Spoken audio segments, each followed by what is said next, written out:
हाँ जी, सभी विद्यार्थियों का हमारे YouTube चैनल पर स्वागत है। आज की क्लास में शुरू करांगा प्राचीन भारत। तो प्राचीन भारत शुरू करांगा और ब्यों पहले पढ़ लिया इतिहास को सामान्य परिचय। तो आज की क्लास में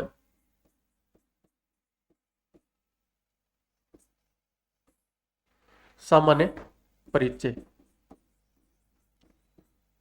प्राचीन इतिहास शुरू करने पहले पढ़ लिया सामान्य परिचय। पहली बार पढ़ना का इतिहास की परिभाषा।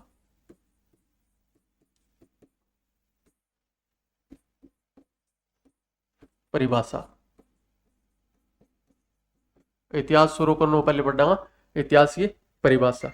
इतिहास की परिभाषा के अंदर आए कि अलग अलग इतिहासकार अलग अलग मत दिए।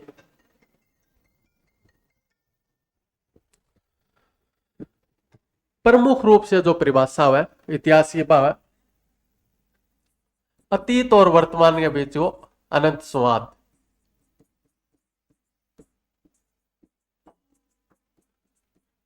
वर्तमान के बीच अनंत संवाद,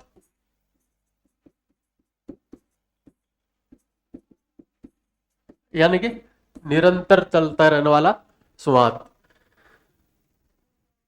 इतिहास को मतलब कि अतीत के अंदर इसी कोई घटना घटेड़ी जगह वो वर्तमान पर प्रभाव पड़ रही है और वे घटनाएं प्रमुख घटनाएं होनी चाहिए। यानी कि काल को दिन बीत गयो तो काल को दिन इतिहास हो गयो। प्रमुख रूप घटना होनी चाहिए जगह वो समाज के ऊपर प्रभाव पड़े। वो घटना या तो कोई युद्ध संबंधी घटना हो सकती है, किसी व्यक्ति विशेष के जन्म या मृत्यु के संबंध में घटना हो सकती है। जैसे युद्ध संबंधी देखें तो तराइन का युद्ध है, पानीपत का युद्ध है, खानवा युद्ध है। ऐसे जो युद्ध है, इसके बाद आते हैं पलासी का युद्ध, बक्सर का युद्ध, जिनके बाद में भारत में ईस्ट इंडिया कंपनी की स्थापना हो जाती है। तराइन के बाद भारत में मुस्लिम राज्य की स्थापना हो जाती है। ऐसी जो घटनाएं प्रमुख रूप से समाज के अंदर बदलाव लाती, व्यक्ति विशेष संबंधी घटना हो सकती है, जैसे गांधी जी की मृत्यु, भगत सिंह की मृत्यु। तो अतीत के अंदर ऐसी प्रमुख घटनाएं जिनका समाज पर प्रभाव पड़ा है। अगली परिभाषा है का अन्वेषणों से प्राप्त ज्ञान।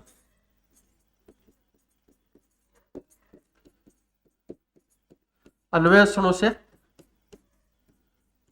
प्राप्त ज्ञान, अन्वेषणों का मतलब उस चीज का साक्ष्य होना चाहिए, एविडेंस होना चाहिए। या कोई इतिहास का कोई भी कहानी बता दी, साहित्य के रूप में बता दी, फिर इतिहास माने जाओ।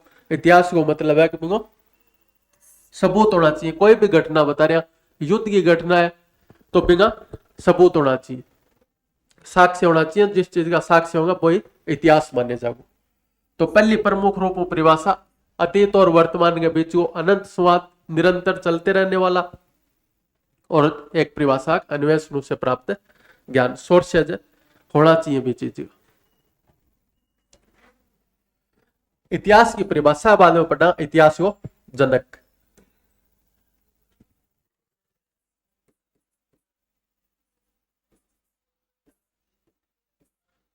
इतिहास को जनक, इतिहास को जनक माने जाए हेरोडोटस। हेरोडोटस जो एक यूनानी इतिहासकार, हेरोडोटस ने बोले जाए इतिहास को जनक। और इतिहास को जनक बोलने का कारण कौन है कि हेरोडोटस के बाद ही इतिहास शुरू हुआ है। हेरोडोटस से पहले इतिहास नहीं था। इतिहास विषय का जनक है। यूं पहले क्या हो कि जो भी इतिहास लिखे जातो वो एक सम्मिलित रूप हो, बिंग अंदर साहित्य, बिंग अंदर जियोग्राफी, बिंग अंदर पॉलिटी, पूरा एक ग्रंथ लिखे जाते और ग्रंथ के अंदर सारा सब्जेक्ट एक साथ। हेरोडोटस इतिहास ने अलग कर दे कि हेरोडोटस राजनीतिक रूप जो इतिहास हो, धार्मिक इतिहास हो और सांस्कृतिक इतिहास।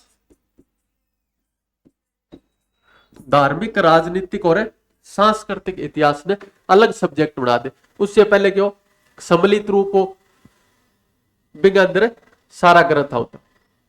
तो हेरोडोटस ने माने जाए इतिहास को जनक जो यूनान को रहना रो। तो उसके बाद शुरू करेंगे भारत को इतिहास।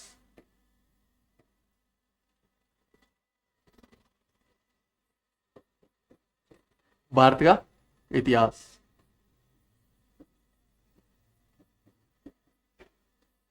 और भारत को इतिहास पढ़ने के लिए पढ़ने में थोड़ी आसानी हो बिके लिए 3 भागा बांट दियो। एक तो प्राचीन इतिहास,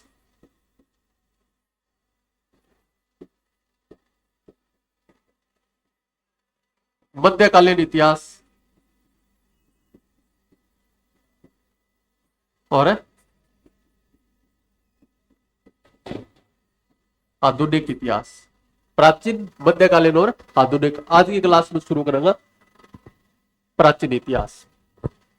प्राचीन इतिहास के अंदर आप पढ़ना भारत को जो भौगोलिक स्थिति है,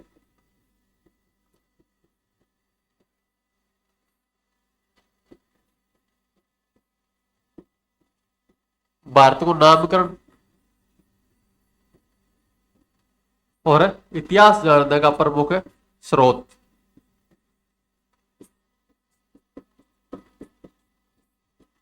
पहला है भौगोलिक स्थिति।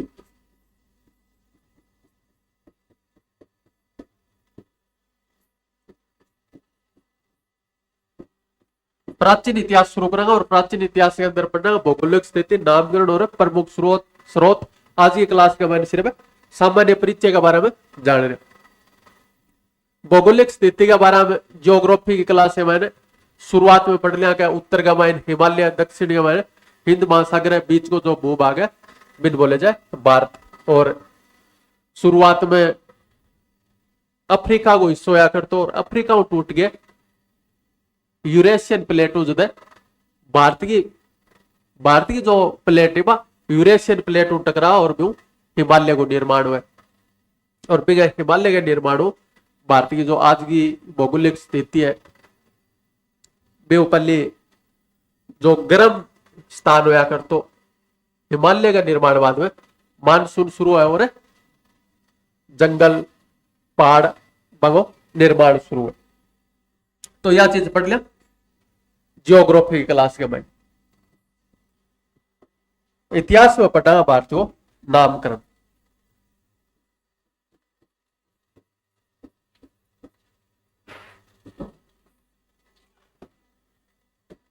भारत के बारे में जाना का अलग अलग नाम दिए जाए। जम्बू द्वीप भी बोले जाए, आर्यवर्त भी बोले जाए। और आज के टाइम में जो प्रमुख 3 नाम है,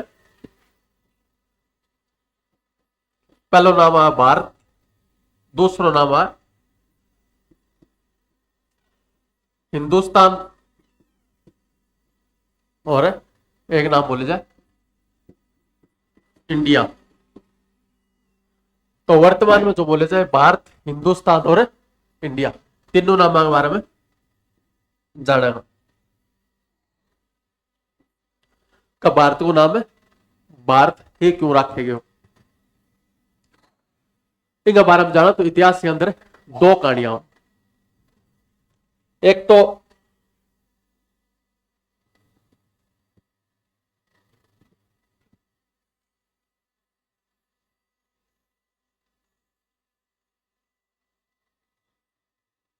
भारत के अंदर देखा वो जो हिस्सों है इन बोला करता सप्त सिंधु।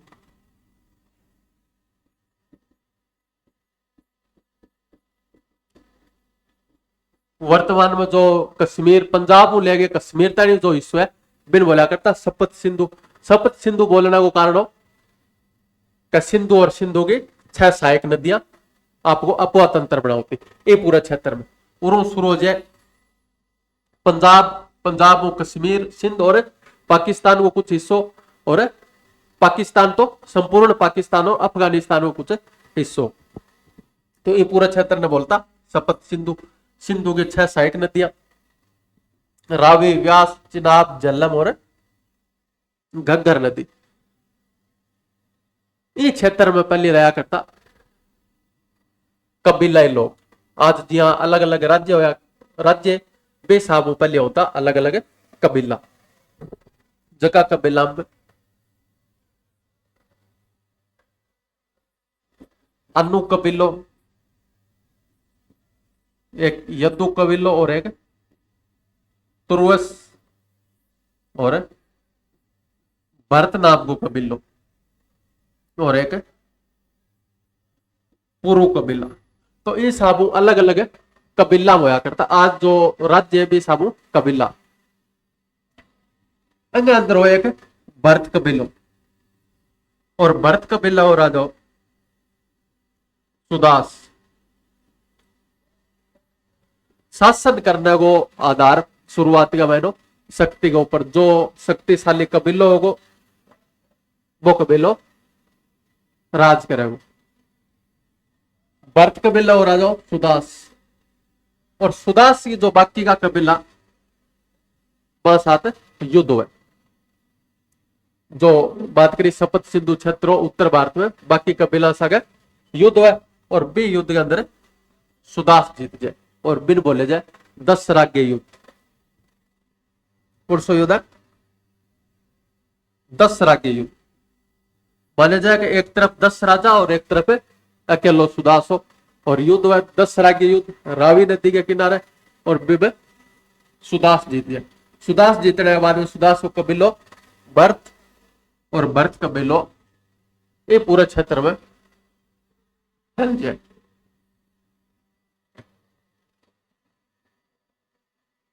संपूर्ण उत्तर भारत में सिर्फ एक ही कबीलो भरत कबीलो और उस कबीले का नाम हो गया भारत।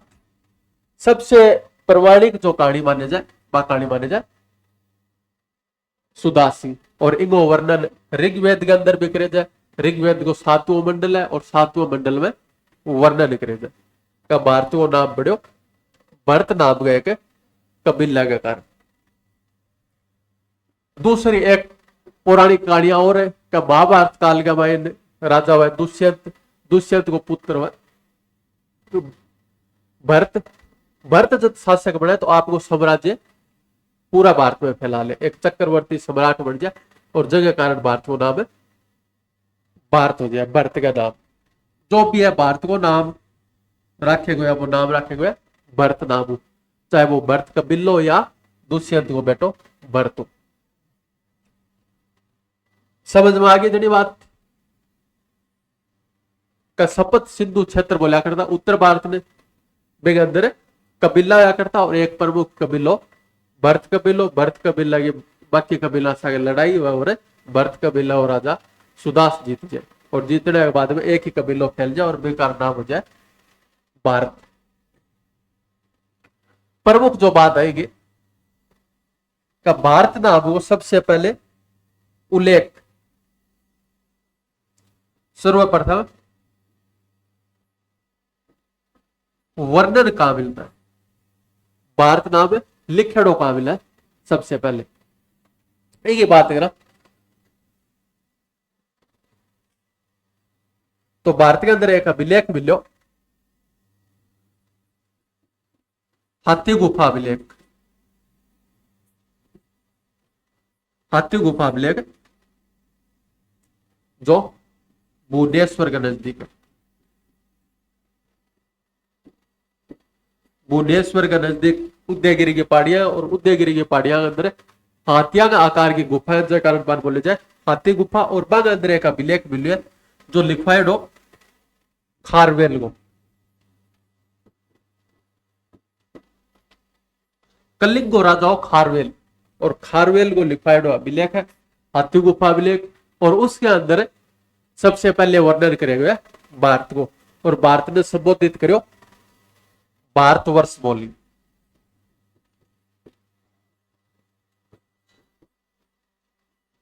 भारतवर्ष बोलिए कौन से अभिलेख में, हाथी गुफा अभिलेख में। हाथी गुफा अभिलेख किसने लिखवाया था, कलिंगो राजाओ खारवेल। खारवेल को लिखवाया अभिलेख है। अगर किताब की बात करा तो भारत को प्रथम इतिहासकार माने जाए कल्लण।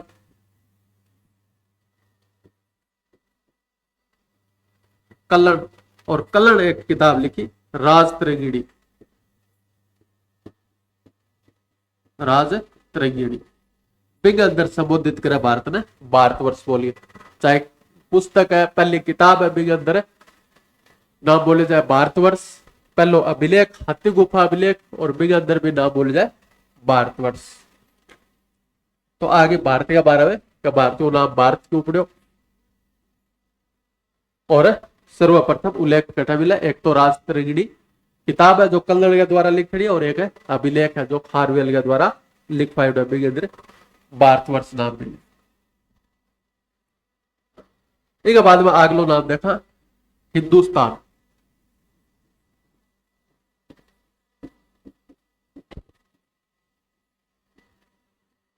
भारत को नाम हिंदुस्तान के ऊपर।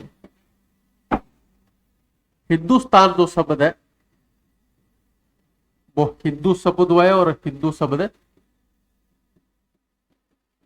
फारसी भाषा हो शब्द।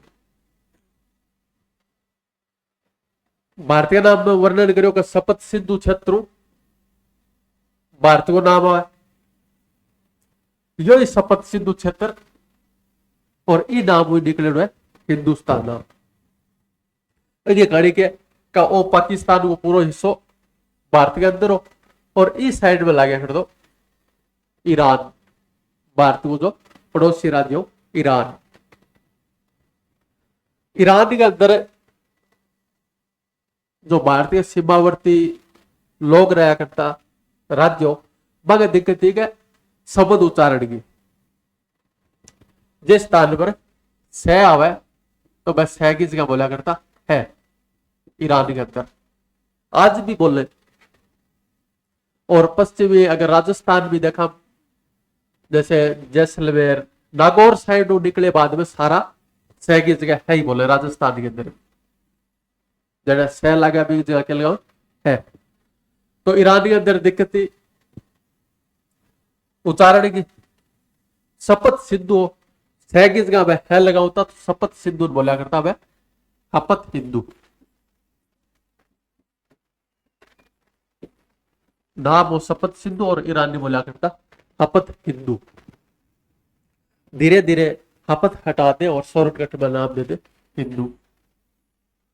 जब ईरान से व्यापार चला कर तो भारत को तो वह लोग संबोधित कराया करता भारत ने हिंदू बोली। मध्यकालीन जो इतिहासकार भारत के अंदर आया तो बाल लिखना शुरू कर दियो कि सिंधु नदियावा अलग है, और सिंधु के आसपास जो रहने वाले लोग हैं बाकी हिंदू। हिंदू एक कम्युनिटी है। शुरुआत में तो ईरानिया नाम दियो के पूरा क्षेत्र शपथ सिंधु बिन बोलता भाई हपत हिंदू। मध्यकालीन जो इतिहासकार आया तो वह एक कम्युनिटी बना दी कि सिंधु नदी के आसपास जो रहने वाले लोग हैं बाकी हिंदू है, और हिंदुओं को जो रहना वो स्थान है वो स्थान कुछ है हिंदुस्तान। तो हिंदुस्तान नाम क्यों पड़ो कि हिंदू शब्द है फारसी भाषा को ईरानिया को दे दो नाम है क्या ईरानी लोग अब है की जगह है बोलता सिंधु बोलता है हिंदू।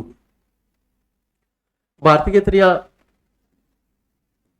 हिंदुस्तान नाम को भी पहली बार अभिलेख कहा मिलता है ईरान के अंदर, और ईरान के अंदर एक राजवंश चला कर तो सासानी सासानी राजवंश जो लगभग 250 ईसा पूर्व के आसपास, और सासानी राजवंश में एक अभिलेख है सासानी अभिलेख, उसके अंदर वर्णन कर रहा है और भारत ने संबोधित कर रहा है हपत हिंदू बोली। अब न्यू भी है सासानी राजवंश है ईरानी के अंदर तो की जगह है बोलता, लेकिन फिर भी सासानी राजवंश है तो संपूर्ण ईरान के अंदर को नहीं होगा पूरा ईरानी की जगह है बोल तो, या राजस्थान के अंदर है नागौर बाड़मेर मालहोत्रा जैसलमेर इस साइड या मायने की जगह है बोले पूरा राजस्थान है कुल लगा। तो बेसाओ ईरान के अंदर जो भारत का पड़ोस में रहने वाला लोग भाई बोला करता सह है जो व्यापारी लोग।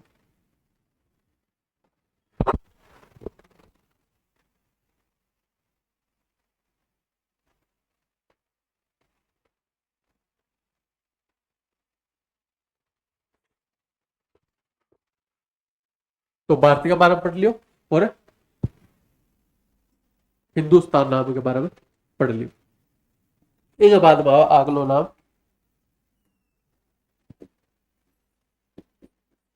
इंडिया। इंडिया शब्द किसने दिया? इंडिया शब्द की बात करें तो इंडिया नाम बने हुए इंडो शब्द, और इंडो शब्दों ग्रीक लोगों, ग्रीक भाषा का शब्द, ग्रीक या यूनानी।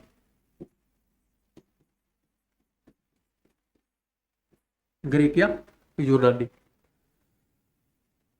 इंडिया नाम रखने को मतलब वो क्या ईरानिया के दिक्कत थी कि मैं सह कौन बोलता, सह की जगह है लगाऊ था।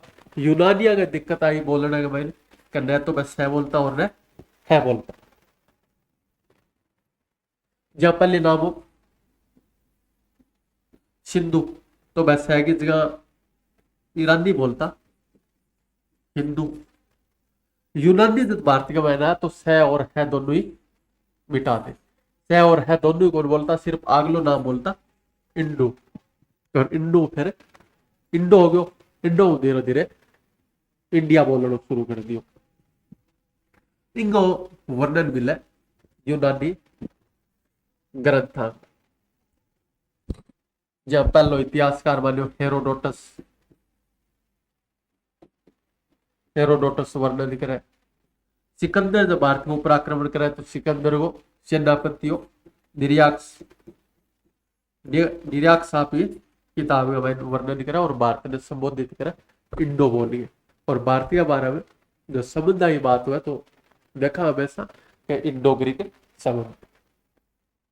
तीनों जो नाम है, बाकी एक कॉमन चीज है कि मैं तीनों सिंधु क्षेत्रों निकले रहा, सपत सिंधु क्षेत्रों उत्तर भारत। भारत भारत नाम को पहले कबीलो हिंदुस्तान है, हिंदू सिंधु बने और सिंधु फिर के बने इंडो। तो तीनों नाम है वह सिंधु क्षेत्रों निकले रहे। नाम के बारे में पढ़ लियो। इसके बाद में पढ़ना इतिहास जानने का प्रमुख स्रोत।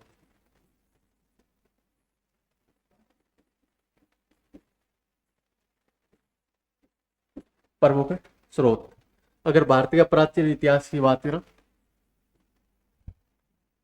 तो प्राचीन इतिहास गौरवशाली हो, लेकिन सबसे बड़ी जो दिक्कत है वह का इतिहास जानने का प्रमुख स्रोत को मिल रहा है भारत में। विदेशी जो विद्वान है बांगो मान है कि भारत के अंदर इतिहासकार होया ही नहीं। भारत के अंदर क्या साहित्यकार, भारतीय अंदर इतिहासकार को जो भारतीय अंदर होया साहित्यकार। और भारतीय लोगों की रुचि भी साहित्य के अंदर ही, कहानी सुनने के अंदर ज्यादा रुचि, कहानियां लिखने में ज्यादा रुचि। और विदेशी इतिहासकारों को मानना है कि इतिहास उस देश से ज्यादा हुआ है जो भावनाएं नहीं है। और भारत और भारत का लोग मैं क्या भावनाओं बरेड़ा, इमोशन ज्यादा, और इमोशनल लोगों को कोई भी इतिहास को नहीं। भारतीय जो विद्वान है जैसे कल्लण वर्णन करे राजतरंगिणी के अंदर ही का भारत के अंदर इतिहासकार भी है, लेकिन वह इतिहासकार एक रियासता के रूप में काम करा करता, वेतन के रूप में, एक कर्मचारी के रूप में, कर्मचारी के रूप में यो क्यों को मान लो कल्लण को। विदेशी विद्वानों को मान लो कि भारतीय अंदर इतिहासकार को दिया, इतिहासकारों ज्यादा साहित्यकार। कल्लण को मान लो कि इतिहासकार है लेकिन मैं कर्मचारी के रूप, अलग अलग रियासत वेतन के ऊपर इतिहासकार आती और बागो काम हो के भी रियासत को गुणगान करनो, राजा की प्रशंसा करनो। तो इतिहासकार आप है वेतनीय रूप में काम कराया करते। तो जो सही इतिहास है भारत को प्राचीन इतिहास है वो कौन मिल लो पूर्व को, जो पूर्व इतिहास है वो या तो विदेशी इतिहासकारों पर निर्भर है या भारतीय जो प्राचीन ग्रंथ है बागों पर निर्भर है। तो प्राचीन इतिहास पर नाम और के अंदर प्रमुख ग्रंथ होगा। पहलो है साहित्यिक ग्रंथ। साहित्यिक ग्रंथ। दूसरो इतिहास जानना हुआ पुरातात्विक। पुरातात्विक और अंत का महीना तीसरो विदेशी यात्रियों का वर्णन।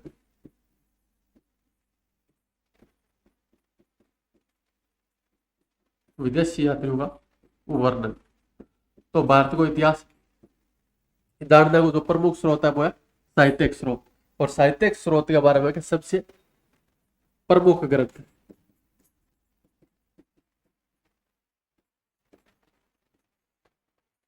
सबसे प्रमुख ग्रंथ है।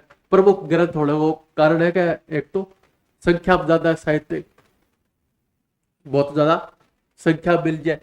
दूसरा है पुरातात्विक, और पुरातात्विक के बारे में सबसे प्रमाणित है।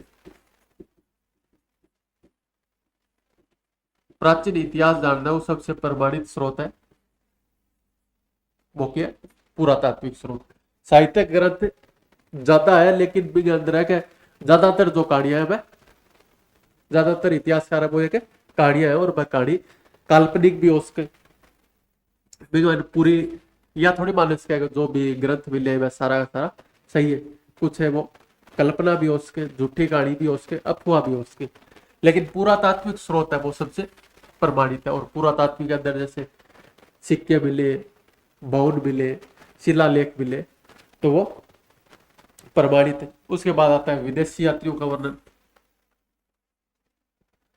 कई युद्ध संबंधी जो इतिहास है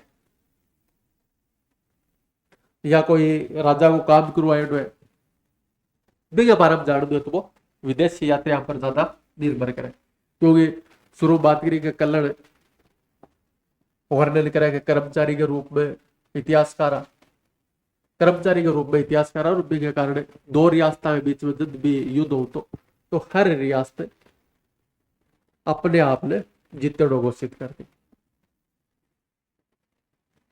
हर इतिहासकार आपके राजा को गुणगान करते, तो वो निर्भर करता विदेशी यात्रियों पर। विदेश यात्री अगर लिख रहे तीसरो दो व्यक्तियों की लड़ाई, तीसरो अगर भी वर्णन कर रहे हो तो वो सही कर रहे हो। अब परिणाम के बारे में विस्तार। साहित्यिक स्रोत। साहित्यिक स्रोत का मैं देख लियो सबसे प्रमुख ग्रंथ है। साहित्यिक स्रोत के अंदर है एक तो धार्मिक साहित्य और एक आ जाए लौकिक साहित्य। साहित्यिक ग्रंथ और साहित्यिक ग्रंथ का जाए धार्मिक और लौकिक। धार्मिक ग्रंथ फिर दो भाग डिवाइड हो जाए, एक तो ब्राह्मण साहित्य और एक ब्राह्मणोत्तर साहित्य। ब्राह्मण साहित्य और ब्राह्मणोत्तर साहित्य। ब्राह्मण साहित्य के अंदर आज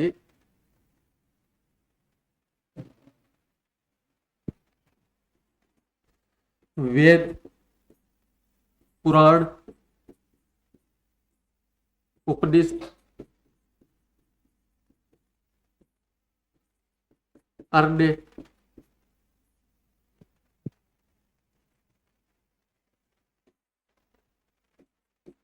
सूत्र, संहिता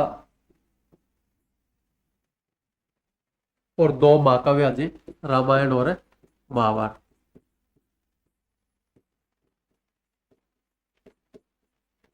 रामायण और महाभारत इसके अंदर आज ब्राह्मण साहित्य के अंदर। ब्राह्मणोत्तर के अंदर आज ब्राह्मण साहित्य और ब्राह्मणोत्तर जो ब्राह्मणों के विपरीत है। इन ग्रंथ आ गए विपरीत के अंदर आ जाए जैन ग्रंथ और बौद्ध ग्रंथ। जैन ग्रंथ और बौद्ध ग्रंथ। धार्मिक साहित्य के अंदर दो है, धार्मिक को मतलब तो धर्म जुड़ेड़ा और धर्म जुड़ेड़ा ब्राह्मण धर्म के अंदर आ जाए वेद पुराण उपनिषद अन्य सूत्र संहिता और दो महाकाव्य रामायण और महाभारत। ब्राह्मणोत्तर जो ब्राह्मण साहित्य के विपरीत में और बिगल रहा है जैन ग्रंथ और बौद्ध ग्रंथ। लौकिक साहित्य की बात है तो लौकिक साहित्य के अंदर आ जाए जीवनिया, ऐतिहासिक कहानियां, ऐतिहासिक कहानियां लोगों की जीवनियां और एक आया गल्प साहित्य। गलत साहित्य को मतलब तो समाज के अंदर कई बार अफवाह फैलनी हो और कई बार सही भी हो जाए, कई झूठी जो खबर हो अफवाह पे कई बार सही भी हो जाए, सही भी नहीं हो तो बाग अंदर आया कि एक तो क्या उस टाइम राजा की हो और सांस्कृतिक स्थिति की भौगोलिक स्थिति की बिगे बारे में पता जरूर चल जाए। तो लौकिक साहित्य का मतलब लोगों को साहित्य और बिगे अंदर जीवनी आ जाए, ऐतिहासिक कहानी आ जाए, गलप साहित्य आ जाए। तो वह है साहित्यिक ग्रंथ जो ग्रंथ के ऊपर लिखे हो इतिहास है। बिगे अंदर कुछ इतिहास सही भी है और कुछ गलत भी। एक बाद में पढ़ो पुरातात्विक, और पुरातात्विक का बारे में जाना सबसे प्रमाणिक स्रोत। और पुरातात्विक के अंदर आ जाए भवन, मुद्रा, मुद्रा या सिक्के, अभिलेख और जैसे शिलालेख, ताम्र पत्थर। तो ये चीजें क्या मजे पुरातात्विक के अंदर भवन है, मुद्रा या सिक्के, अभिलेख, शिलालेख, ताम्र पत्थर जो प्रमाणिक रूप से मिलते और सबसे प्रमाणिक। प्राचीन जो इतिहास है भारतीय वो लगभग अगर सही माना जाएगा जो है वो पुरातात्विक के ऊपर निर्भर है। उसके बाद में पढ़ो विदेशी यात्रियों का वर्णन, और विदेशी यात्रियों के अंदर सबसे प्रमुख है चीनी यात्री,